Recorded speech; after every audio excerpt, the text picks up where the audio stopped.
Okay, so you probably heard it a million times, right?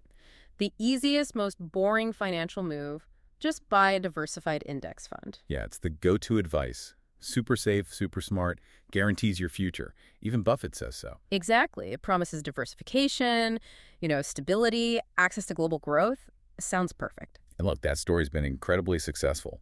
But if you really dig into the sources we looked at, you find something else, a structural truth that kind of pushes back on that comfortable narrative. Pushes back how? Well, this promise of guaranteed diversification. It seems like it's a story that mostly benefits the mechanisms and the big institutions selling it. Okay, let's definitely unpack that. An uncomfortable reality, you called it. Our sources, they lay out this really detailed case arguing that this whole passive investing era, it's led to these profound systemic shifts. Right. Shifts in how wealth gets created, who can access it, how companies are actually run. Yeah. So our mission today, for you listening, is to get into that structure, understand the pipes of money, become smarter map makers of this landscape, not just working harder within someone else's system. Precisely, because the key insight here is that capital flows, the big movements of money, they're becoming predictable. We need to analyze how these mandated, almost irresistible flows shape prices, sure, but also power. And crucially, who gets a shot at the really big opportunities? And the core finding, the headline from the sources, is this idea of a silent coup. That sounds serious. It is. On one side, you've got the most dynamic wealth creation sort of migrating away into these gated private gardens, harder for the average person to reach. And on the other side, The public markets that remain are increasingly governed by these very predictable, very concentrated flows, flows that tend to reinforce the existing power structures. okay, let's start with that concentration bit. The quiet takeover, the numbers are pretty stark, aren't they? They really are. I mean, in just one generation, basically, a tiny handful of asset managers have become the default owners of corporate America. We're talking the big three, BlackRock, Vanguard, State Street. Yep. And they're passive because they don't really do the old school analysis of whether a company is good or bad. Their job is just to buy everything in the index. No real due diligence needed for that. The scale is just mind-boggling. Trillions and trillions. Exactly. The sources show they collectively manage sums that are hard to wrap your head around. And they hold significant, often controlling stakes in practically every major company in the S&P 500. And this concentration, it's not just a number, right? It actually changes things. It has to. It's a necessary result of index funds becoming so popular, but it changes the dynamics of competition. Think about it. Wasn't John Bogle, like the father of index funds, worried about this exact thing? He absolutely was. That's a crucial point. Right. In 2018, Bogle himself voiced this deep concern. He basically said, if this concentration keeps going, the sheer voting power of the big three could, quote, undermine the governance of American corporations. Wow. From the guy who invented it. Right, because if they hold the key votes in companies that are supposed to be competitors, Yeah. well, the incentives might shift, maybe towards stability for the whole portfolio, rather than one company aggressively trying to beat another. Okay, so that's a huge critique. But why is this concentration a risk for, the average investor who just wants diversification? Well, it ties into how these indexes actually work. Yeah. The S&P 500, everyone thinks it's just a neutral picture of the economy. Yeah. But functionally, one source called it the world's largest momentum fund, welded to a market cap algorithm. Okay, break that down. Momentum fund welded to market cap. Market cap weighting is simple. The bigger your stock price gets, the bigger your slice of the index. So the index automatically forces more buying into companies whose stocks just went up. Ah, so it chases winners. Exactly. It's mechanical momentum, Yeah. not based on value or underlying strength, and that creates these powerful feedback loops. So when the top 10 stocks become like 30% of the index? Your diversification is really just a huge bet on those few superstar firms. It's inherently procyclical. It makes booms bigger and busts potentially worse because it forces capital to chase whatever's already hot. Okay, so public markets are concentrating, chasing momentum. Let's connect that to the other side of this coup you mentioned, the great delisting. Right. If the public index is getting dominated by giants and momentum, where's the explosive growth happening? Where is it? Increasingly, it's leaving the public markets altogether. The data is pretty clear. The number of publicly listed U.S. companies is way down from its peak in the 90s. Even though the economy is much bigger now. Way bigger. Yeah. But companies are staying private much longer, avoiding the costs, the scrutiny. Private equity snaps them up. Private credit steps in where banks used to. And for you, the listener, What's the bottom line there? It means that really explosive growth, the kind that builds fortunes, it's often happening before a company ever hits the stock exchange. So if you feel like the good stuff is harder to find on Robinhood or whatever. You're not wrong. The real value creation game has sort of shifted arenas to one that's just harder to get into for most people. Okay, this is where it gets really fascinating, I think. How these predictable flows actually distort the markets we assume are, efficient. Let's look at the plumbing. Distortion number one, price-insensitive demand. Yeah, this is key. What happens when an index fund manager has to buy or sell? They aren't like an active manager thinking, is this price fair? Right, they just track the index. Exactly. They're mandated shoppers, and there's decades of research confirming this. When a stock gets added to a big index, especially one where index funds have to buy quickly, The price jumps. it tends to jump, yeah, often beyond what the fundamentals justify. It's pure buying pressure. And the opposite happens when a stock gets deleted. The index funds themselves create temporary volatility just by doing their job predictably. That's just mechanics overriding fundamentals. Wild. Okay, distortion two. This goes back to that common ownership thing, owning stakes in competitors. Right, the big three owning big chunks of, say, competing airlines. How does that make ticket prices higher? Is it like collusion? Well, the critique isn't necessarily about explicit backroom deals. It's more subtle. Remember that controversial 2018 airline study? Vaguely. Refresh my memory. It found that when the same big institutions own large stakes across competing airlines, ticket prices tended to be higher. Why? The logic is about incentives. If you're a major owner in all the airlines, why would you want them to engage in a brutal price war that hurts everyone's profits? Your overall portfolio does better if they compete. Well, softly. So it kind of mutes that cutthroat competition, tilts towards keeping the whole sector profitable for the big owners. That's the argument. It potentially changes governance, risk-taking, competition, Yeah. when your major investors are also your rivals' major investors. Okay, I see the potential conflict there. And the third distortion, the liquidity illusion, especially with ETFs. Yes, ETFs are the stars of passive investing, right? They promise you can buy and sell them all day long, just like a stock, super liquid. Yeah. But, as one source put it, that promise is reliable until it isn't. When isn't it reliable? We saw it pretty clearly during the COVID panic in March 2020, the dash for cash. What happened? The ETF wrapper itself might trade easily on the stock exchange. But the stuff inside the ETF, especially things like corporate bonds, those markets can seize up under stress. So the ETF price can disconnect from the actual value of the bonds it holds. Exactly.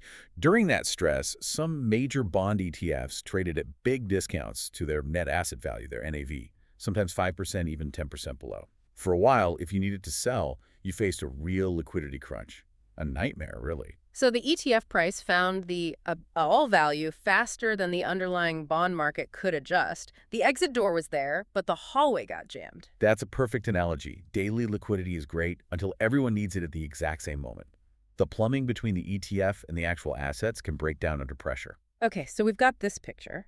Massive concentration, growth moving private, distortions from forced flows, and liquidity that can vanish. It sounds kind of bleak for the standard passive approach.